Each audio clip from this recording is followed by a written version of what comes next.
8:28 a.m., that's it. Not a body, not a confession, not a crime scene, just a single minute on the clock. According to the available documents, around 8:28, an attempted contact to Malehya's mother may have occurred and then vanished. No call log, no text, no ping, nothing. Later, another window appears in the timeline, 9:40 to 10:01, a stretch of time that exists more as a reference than as data.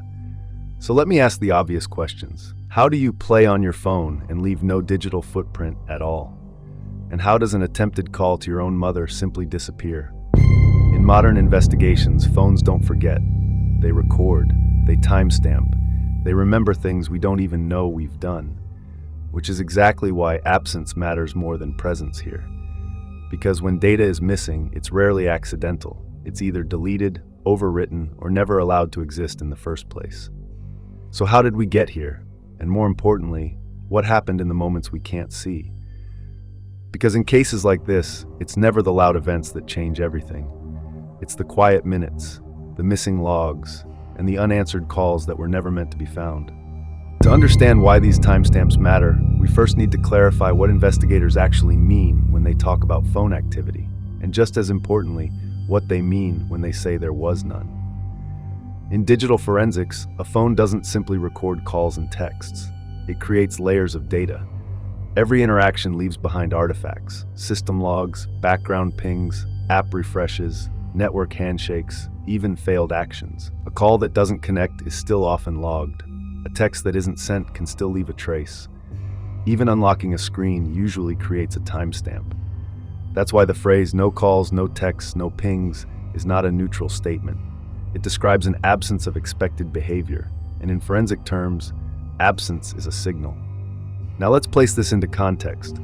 The documents suggest that Malehya had access to her phone and was described as playing on it. At the same time, there is reference to an attempted contact with her mother around 8:28, followed by a later time window, 9:40 to 10:01, that appears in the narrative without corresponding technical detail.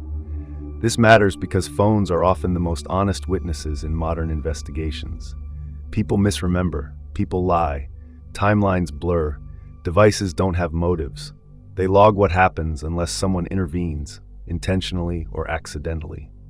So when a phone shows nothing during a period where interaction is claimed, investigators are forced to ask very specific questions. Was data deleted? Was the phone restricted? Was it in airplane mode? Or was someone else controlling access to it? For viewers following this case now, this detail is critical because it may represent one of the last opportunities for outside contact, a moment where help was sought, interrupted, or prevented.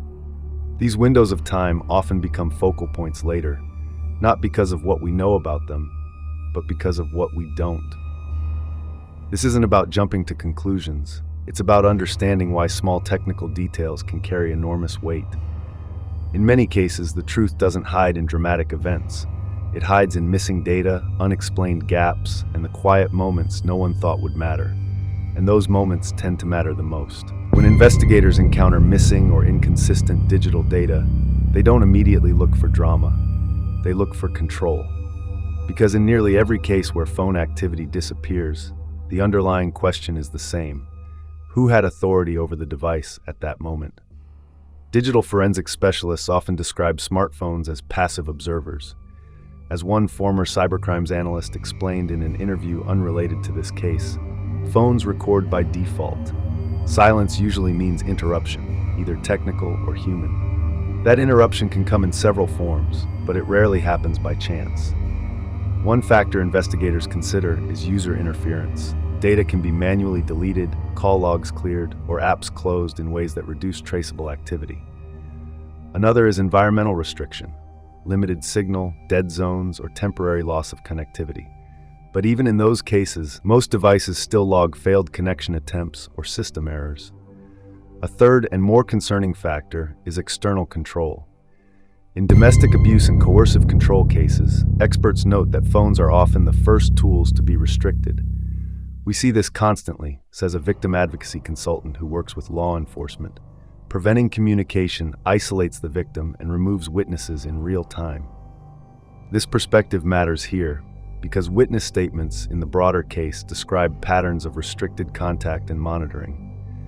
Friends and acquaintances have previously told investigators that Malehya appeared increasingly isolated, with communication becoming limited or supervised.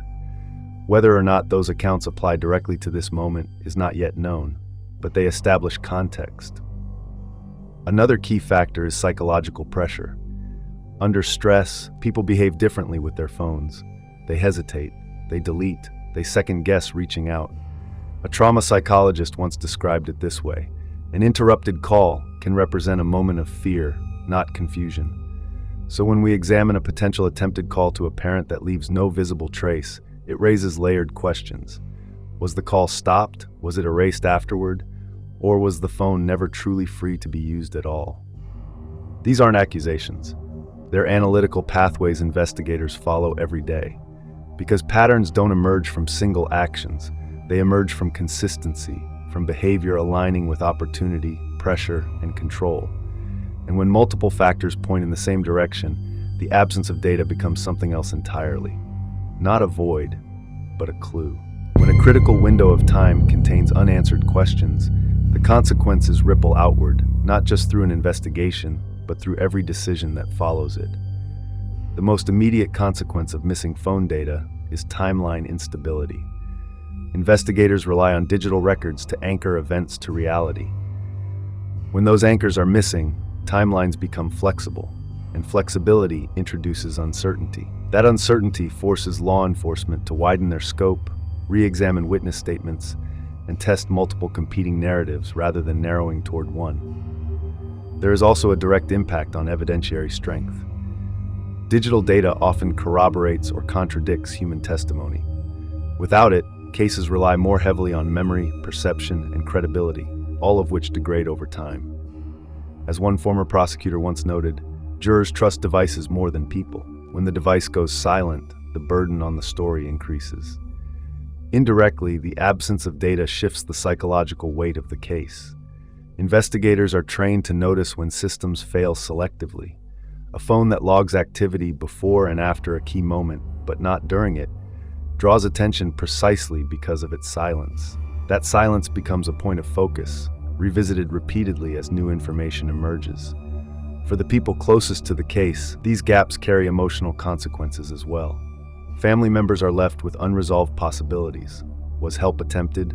Was it interrupted? Was someone prevented from reaching out? These questions linger, often longer than any confirmed fact. There is also a broader consequence that extends beyond this case. In modern investigations, missing digital evidence challenges assumptions about safety, autonomy, and access to communication. It forces a reevaluation of how power and control can operate quietly, without leaving obvious marks. Most importantly, these gaps influence what investigators look for next. Missing data doesn't end an inquiry, it redirects it. Analysts begin searching for secondary evidence: device access patterns, deletion logs, network metadata, behavioral consistency. What starts as a technical anomaly can evolve into a central thread. This is why small moments matter. Not because they prove something on their own, but because they alter the trajectory of everything that follows. In complex cases, dominoes rarely fall all at once. Sometimes the most consequential one is the piece that never visibly moves, yet changes the direction of the entire chain. And once that shift happens, the investigation is never quite the same. At this point, it's important to pause, not to draw conclusions, but to take stock of what the absence of answers is telling us. This analysis has never been about proving intent or assigning guilt. It has been about understanding why small, technical details demand attention in serious investigations. A missing call log, a silent phone, a narrow window of time that refuses to resolve itself. On their own, these elements mean very little. Together, they form a pattern that cannot be ignored. Modern investigations are built on convergence. Independent strands of evidence are expected to intersect, timelines aligning with data, testimony aligning with technology. When one strand consistently fails to connect, it raises a legitimate question. What disrupted the process? The unanswered questions surrounding the attempted contact at 8:28 and the unexplained window between 9:40 and 10:01 are not accusations. They are pressure points. points where clarity should exist, but doesn't. And history shows that pressure points often become the focus later, when additional information surfaces.